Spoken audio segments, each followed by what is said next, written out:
our Captain's Corner. This is such an informal gathering. I want to make sure you're aware of that. So much to the point that the captain said, I don't want to go up on stage. I want to be down here with everybody. So if anybody has any questions, you can ask the questions of our captain. Also here joining us today, before I turn the microphone over to our captain, let me introduce you to a couple of other gentlemen that if you have any questions for her, definitely you might want to be asking these guys. One of them is our environmental officer. That's Ernst right there. Thank you, Ernst. And the other gentleman is our hotel director, Mr. Francois Wache.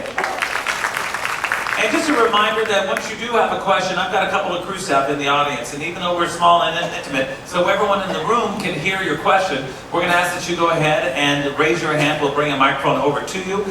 Tell us what your name is, where you're from, and what your question would be for any of these gentlemen. And ladies and gentlemen, without any further ado, please put your hands together for the gentleman who's obviously the host of the Captain's Corner, our own captain, Captain Bill Wright. Big round of applause. Thank you, Ken. Good afternoon, ladies and gentlemen. I have to say, on such a gorgeous day, it's amazing that you would prefer being here than out on deck enjoying this wonderful weather. Have you been watching the news? The weather in the States, in Europe? Yeah, pretty tough stuff. Although I love the snow, so I wouldn't mind being perhaps there as well. Before we get started opening it up to questions and answers, I know one of the questions that always comes, so I'll start off with that, was about the rough weather that we had coming over. How many followed the webisodes? Okay, quite a few, yeah. You know, I had no idea. All I knew was at 10 o'clock in the morning, they came with a camera and put it in front of me and said, talk. And I did my best, and I had no idea that apparently almost the whole world, it seems like, was on the other side of that camera, watching and listening. But yeah, we did hit some really intense weather. It was a good experience for myself. Certainly, I'm not so sure all of the crew agree with that, but it was a little bumpy. But we hit one of these very deep low pressure systems that come typically in the wintertime across the Atlantic Ocean, and it positioned itself just between. We were exiting the English Channel, and it put itself right between us and Port Everglades. So there was really no way that I could go around it. And the only thing I could do was what any good sailor would do, and that was simply to batten down the hatches, slow down, and just wait for the storm to pass.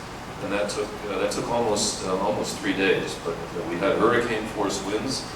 We had over 80 knots of wind over the deck, and we had at least 82-foot seas. And we know that because we have a wave radar on board. Now, it's on board not because we were anticipating 80-foot seas. It was on board because it was part of a very advanced comfort measuring system where the specification for building the ship from the shipyard was that there's supposed to be a certain level of comfort, and that has to do primarily with what we call accelerations, how quickly the ship is moving in certain parts of the ship. So as part of this system where they can determine that, they had a wave radar, which was all the way up on the very front part of the kind of I'm the king of the world place, all the way up there, yeah. And it faces down and it actually measures very accurately the height of the waves. And the last time it stopped measuring was at 82 feet, and then it got broken by a wave that evidently or obviously hit it. We got it repaired afterwards, and so we had at least 80-foot seas. It wouldn't surprise me if maybe some of them got up into the 90s. So it was pretty intense, but it was a really good way to have an initial shakedown of the ship, and I have to say she performed marvelously. Even today, nice conditions, nice weather, but there's a pretty nice swell out there in the Atlantic, and I think you can all agree that the ship's motion is pretty comfortable and pretty steady, and that's because of her unprecedented size. So with that, I think we'll open it up for some questions. There's the first one there. That wasn't hard to get. Just hang on 1 second, please. We'll get a microphone to you. And again, our hotel director and our environmental officer are also available if you have any. Good afternoon, Captain. It's great to be aboard. Quick question on the structure behind the foremast. Curving superstructure way up top. Is it a wind baffle? It's a spoiler, yeah. It's exactly that. It is a wind baffle. And one of the things that we were concerned about, and we did a huge amount of wind tunnel testing and computer testing, was what would the wind conditions be in Central Park and what would the wind conditions be on the boardwalk. But primarily, we were most concerned about Central Park.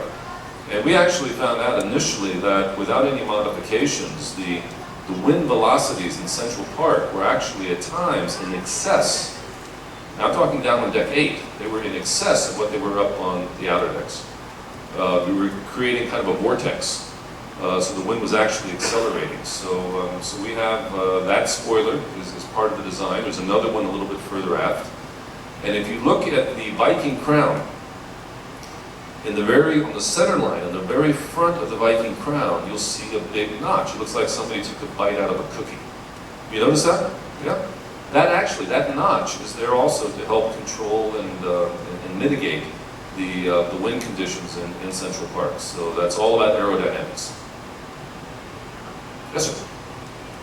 What kind of dynamic stabilization does the ship use to basically maintain level in the high seas? We have stabilizers. We have these wings, foils that actually fold out from recesses in the hull, and they can reduce about 80% of the roll on the ship. But one of the things we observed during sea trials is when we put the ship through all kinds of extreme maneuvers, was how stable the ship was. And it was almost becoming a joke that we figured we had wasted money buying stabilizers because we really didn't need them because the ship was so stable in her own right. But we put the stabilizers out, and they function exactly like wings on an aircraft.